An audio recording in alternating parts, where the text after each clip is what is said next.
Hello friends, स्वागत है आप लोग का हमारे यूट्यूब चैनल अर्चना ऑनलाइन क्लासेस में। आज के इस वीडियो में यहाँ पर हम आपके बिहार बोर्ड मैट्रिक एग्ज़ाम 2025 के लिए मैथ के जो है आपका क्वेश्चन बैंक से 2015 के जो है फर्स्ट सिटिंग का यहाँ पर ये पेपर है हमारे पास, जिसका कि हम जो कुल 10 में 10 ऑब्जेक्टिव क्वेश्चन के यहाँ पर सॉल्व करके देखेंगे आंसर इसका। और क्वेश्चन काफ़ी इंपॉर्टेंट है, चूँकि आपके जो एग्ज़ाम में क्वेश्चन है ये इन्हीं जो है पिछले वर्ष से पूछे गए प्रश्नों से दिए जाते हैं। कभी हूबहू भी दे दिए जाते हैं और कभी यहाँ पर अंकों में बदलाव करके दिया जाता है। तो आप लोग वीडियो को जो है अंत तक ज़रूर देखें, सारे क्वेश्चन को एक बार लगाने का ज़रूर यहाँ पर कोशिश करें। अगर सारे क्वेश्चन आप सही कर देते हैं तो आपकी तैयारी बहुत अच्छी है। अगर आप नहीं कर पाते क्वेश्चन सॉल्व तो ज़रूर उसके सॉल्यूशन को समझें। तो देख सकते हैं यहाँ पर फर्स्ट क्वेश्चन है हमारा, यदि अल्फा बीटा द्विघात समीकरण के मूल जो है x square plus x minus 2 is equal to 0 हो तो 1/अल्फा प्लस 1/, का मान बीटा का मान यहाँ पर पूछा जा रहा है, क्या हो जाएगा। तो सबसे पहले क्या करना है आपको, जो है हमने बताया कि जो भी समीकरण दिया हुआ इसमें से ए बी सी को छांटना है। तो ए हो जाता है आपका जो एक्स स्क्वायर के आगे दिया हुआ है, एक्स स्क्वायर का गुणांक को कहते हैं, जो कि यहाँ कुछ नहीं है तो 1 है। और बी इसी तरह हमारा 1 हो जाएगा, प्लस में ही है। और सी यानी अचर पद कांस्टेंट हमारा -2 हो गया। उसके बाद हम क्या करेंगे, जैसे बटा पर के जोड़ आप बनाते हैं उसी तरह से इसको सॉल्व करेंगे। तो जो हो जाएगा अल्फा इंटू बीटा नीचे, ऊपर यहाँ पर हो जाएगा बीटा प्लस में अल्फा। तो alpha plus beta is equal to हो जाता है -b/a, और alpha into beta is equal to c/a हो जाता है। ये कैंसिल हो गया, -b/c हुआ। तो b का मान हमारा 1 है तो -1 हुआ, और बटा में यहाँ पर जो है c का मान -2 है तो -2 बटा में हुआ। तो ये हमारा 1/2 जो है आंसर है वह आ जाएगा, जो कि ऑप्शन नंबर ए यहाँ पर दिया हुआ है, तो ये सही हो जाएगा। नेक्स्ट है आप में यहाँ पर, यदि बहुपद p of x is equal to x square minus 2x plus 5 के शून्य के भी हो तो a इंटू बी का मान क्या हो जाएगा।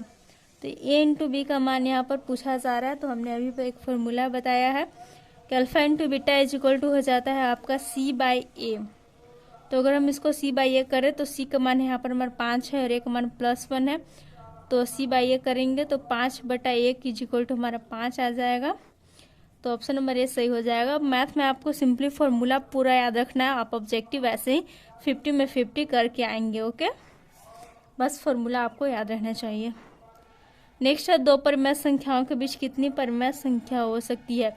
तो अगर इस प्रकार के प्रश्न आपको पूछे जाए कि दो परिमेय संख्या के बीच कितनी परिमेय संख्या हो सकती है, तो इसका एक ही आंसर होगा अनंत, इनफाइनाइट। ऑप्शन नंबर डी सही हो जाएगा। अब एग्जाम में आपका टाइम बहुत ही कम यहाँ पर बचा हुआ है, तो आपको जल्द से जल्द जो है सब कुछ जो है सीखना जरूरी है। और नेक्स्ट यहाँ पर क्वेश्चन है, किसी बारंबारता का जो बहुलक क्या होता है। तो उन्होंने बताया बहुलक क्या होता है, अधिक बारंबारता मान आता है, यानी कि ऐसा मान जो अधिक बार आया है। तो यहाँ पर 4 का ऑप्शन नंबर सी सही हो जाएगा।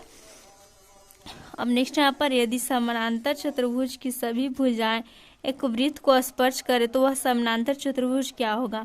यानी कि मान लिया कि हमारा एक वृत्त है और एक समानांतर चतुर्भुज की जो भुजाएं हैं, सभी भुजाएं वृत्त को इस प्रकार से स्पर्श कर रही हैं, तो यह चतुर्भुज जो है वह क्या हो जाएगा। तो यह चतुर्भुज आपका एक सम चतुर्भुज हो जाएगा, यानी सभी भुजाएं यहाँ पर इसके जो बराबर हो गई, सम चतुर्भुज।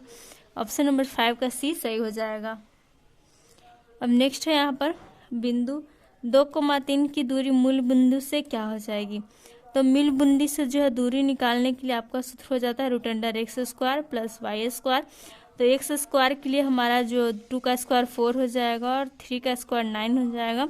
तो 9 4 13 √13 जो इसका आंसर हो जाएगा। तो 6 का सी ऑप्शन नंबर जो है वह सही हो जाएगा। अब नेक्स्ट है यहाँ पर, एक अर्धगोले का आयतन जो है इस प्रकार से 19,404 सेंटीमीटर क्यूब है, तो अर्धगोले का कुल पृष्ठ क्षेत्रफल क्या हो जाएगा। तो सबसे पहले क्या करना है आपको, अर्धगोले के आयतन से जो इसका त्रिज्या निकाल लेना है, और त्रिज्या के माध्यम से आप इसका जो कुल पृष्ठ क्षेत्रफल जो है निकाल पाएंगे, जो कि इसका आंसर हम बता दें कि 4158 यहाँ पर सेंटीमीटर स्क्वायर हो जाएगा। ओके, नेक्स्ट क्वेश्चन यहाँ पर, निश्चित घटना की प्रायिकता जो है क्या होती है। तो कोई अगर घटना जो निश्चित है घटना, इसकी अगर हम प्रायिकता प्रोबेबिलिटी पूछे तो वह +1 यहाँ पर 1 सिर्फ हो जाएगा। तो 8 का ऑप्शन नंबर ए सही हो जाएगा। नेक्स्ट है 1 + tan स्क्वायर थीटा का मान जो है क्या हो जाता है। तो एक फॉर्मूला होता है आपका sec square theta minus tan square theta is equal to 1। तो यहाँ से sec square theta is equal to अगर हम करें तो ये माइनस में tan स्क्वायर थीटा उधर जाएगा तो हो जाएगा is equal to 1 + tan square theta. तो यहाँ पर हम बता सकते हैं कि 1 + tan स्क्वायर थीटा का मान जो है सेक स्क्वायर थीटा है। तो 9 का ऑप्शन नंबर ए जो है वह सही हो जाएगा। नेक्स्ट और लास्ट क्वेश्चन है मैं यहाँ पर क्वेश्चन नंबर 10, 1/√3 जो है किसका मान है। तो 1/√3 आपको सारा जो त्रिकोणमितीय अनुपात है सभी का मान भी याद रखना जरूरी है। और पाई का मान आपको हमेशा याद रखना है कि 180 जो यहाँ पर होता है। 180 रख के आप इसको काट सकते हैं। तो 1/√3 किसका मान होता है सबसे पहले आपको याद रखना है। साइन में तो होता नहीं है, कॉट और tan में ही होगा। तो tan 30 डिग्री का मान 1/√3 होता है। यहाँ पर अगर पाई के 180 रखे तो 180/6 यहाँ पर 30 आ जाएगा। tan 30 डिग्री का मान जो है 180/3 हो जाता है। तो 10 का यहाँ पर ऑप्शन नंबर सी सही हो जाएगा। तो इस प्रकार से आप यहाँ पर 10 क्वेश्चन हमने जो है यहाँ पर 5 मिनट्स में सॉल्व कर दिए। तो इस प्रकार से आप जो 50 क्वेश्चन है वो आधे घंटे में ऐसे ही ऑब्जेक्टिव आप जो आउट कर सकते हैं। तो तैयारी जो आप अपनी जो है अच्छी करते रहें, रिविजन करते रहें। वीडियो अच्छा लगा हो तो लाइक करें, दोस्तों के साथ शेयर करें। Thanks for watching video.